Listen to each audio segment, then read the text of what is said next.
Que Dieu vous bénisse, que Dieu fasse en sorte que votre journée se déroule bien. Tout ce que j'ai à vous dire, la vie n'est pas facile. N'abandonnez jamais. Croyez en vous et vous êtes le seul à pouvoir accomplir vos rêves. Donc écoutez ceci. Qu'est-ce que la loyauté? Comme beaucoup de qualités, elle s'exprime en degrés.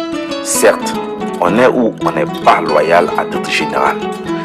Mais même quand on l'est, on ne l'est jamais tout à fait assez. Il y a toujours des aspects qu'il est possible d'améliorer, toujours des détails qui peuvent être approfondis. Elle demeure cependant une qualité indispensable pour l'homme soucieux de se forger un caractère viril et un comportement exemplaire.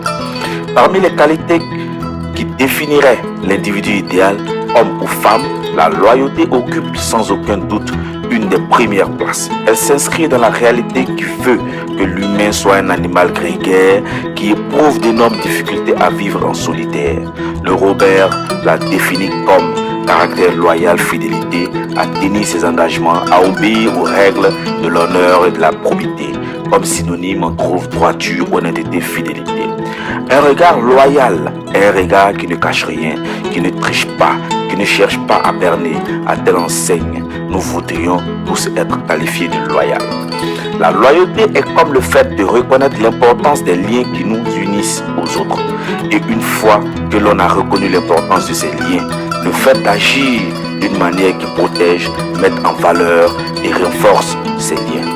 Être loyal, c'est donc reconnaître que l'on n'est pas seulement un individu, mais que notre existence s'inscrit dans un cadre plus large, celui d'une famille, d'une culture, d'une nation, d'un groupe humain, envers lesquels nous nous reconnaissons des devoirs.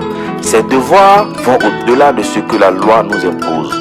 Il n'y a par exemple aucune vertu ni aucune manifestation particulière de loyauté envers son pays à payer des impôts puisque c'est une obligation. Pour qu'il y ait expression véritable de loyauté, il importe que les actes dépassent la simple obligation et témoignent d'une implication réelle. Cela peut amener à sacrifier des choses qui nous sont chères, notre orgueil et notre propre vanité. C'est d'ailleurs la seule façon de prouver qu'une loyauté est sincère. Tant que rester loyal ne coûte rien, tout le monde l'est ou en tout cas prétend l'être. Être loyal, c'est respecter les règles, les codes, les principes de la vie commune.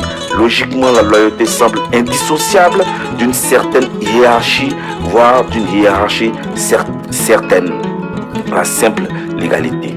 La loyauté est donc une soumission volontaire, un choix individuel, posé en fonction de valeurs personnelles auxquelles on est fortement attaché. Et cet élément est important. On est d'abord loyal à soi, à une certaine image que l'on a de soi et que l'on souhaite faire valoir auprès des autres. Élément à la fois identitaire et moral, la loyauté contribue donc à la définition de l'individu, autant qu'à celle de sa valeur au sein du groupe auquel il appartient.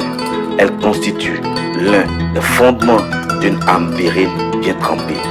Pour qui souhaite cultiver cette vertu cardinale et se comporter en homme digne de ce nom, un examen de conscience régulier s'impose. À qui et à quoi suis-je loyal? Et surtout, comment cette loyauté se manifeste-t-elle concrètement? Car tant qu'elle ne se réalise pas en acte, elle n'est que pure supposition et faite de façon intéressée.